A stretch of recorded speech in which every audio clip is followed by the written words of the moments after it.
The backers of the Blokes Advice page have protested the forced closure and said the vast majority of people on the page were not posting extreme views.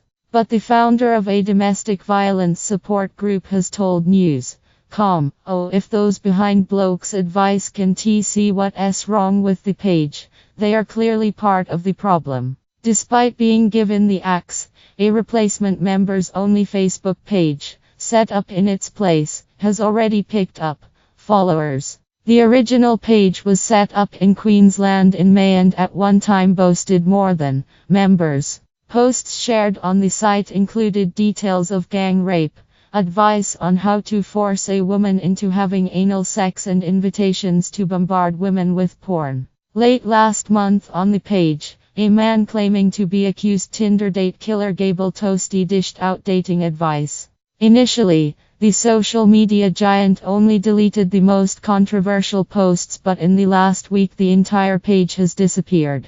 A Facebook spokesman told the ABS that where there were a large number of posts that breached their guidelines, they sometimes remove the entire page. Since the recent media coverage of this group, there has been an increase in the number of posts that do violate our policies, and consequently the group has been removed, he said. However, Blokes Advice is refusing to go quietly, with a new Facebook page and a website popping up. A statement on the Blokes Advice website claimed the reasons why Facebook shut the group down was unclear. Blokes Advice is not illegal, freedom of speech is not a crime, and we do not support anything the extremist groups say we do, the statement said. This is a place for blokes to get together and be social and help each other, nothing more, nothing less. In May, the group's founder Brock Polk defended the page and insisted that violent posts were the exception rather than the norm. "I want to do good out of this group," he told the Daily Telegraph. "I've said on the group that we need to keep things within the rules of the group, and blokes that are breaching the rules have been removed." Blokes Advice claimed to help men reach out to one another and that they raised funds for charities. However, Cheryl Moody, the founder of anti-domestic violence group the Red Heart Campaign, said it beggared belief only a small number of people were responsible for the worst posts, and said members of Blokes Advice had been feral since the page's notoriety had grown.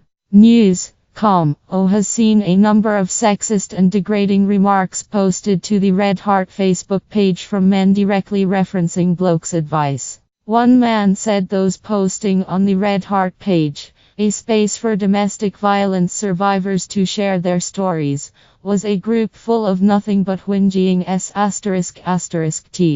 It's not a few bad eggs because it's been an onslaught for weeks, Ms. Moody said.